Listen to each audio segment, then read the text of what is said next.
পৃথিবীর সমস্ত কিছু সুন্দর, কারণ সেটা ডিপেন্ড করে সময় আর আপনার গুরুত্বের উপর আর আপনার অবস্থানের উপর।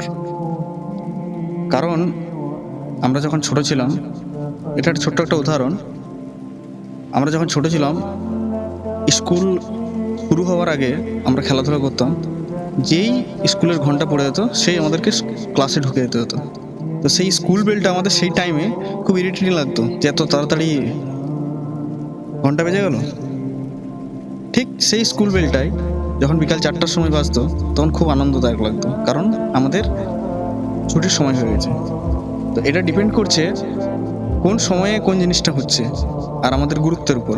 কারণ স্কুল বেলটা যখন 9টায় বাজতো তখন আমাদের খুবই খারাপ লাগতো যে এত তাড়াতাড়ি বেজে গেছে। আবার ঠিক স্কুল বেল যখন 4টার সময় বাজছে তখন আমাদের আনন্দ হয়। সেটা সিচুয়েশনের উপর নির্ভর করে কখন কোনটা ভালো লাগে বা খারাপ লাগে। আমাদের পৃথিবীতে সব কিছুই কিন্তু সেরকম সুন্দর, সেটা সময়ের উপর নির্ভর করে বা আপনার অবস্থান, আপনার গুরুত্বের উপর, যে কোনটা কখন কি ভালো লাগবে বা খারাপ লাগবে।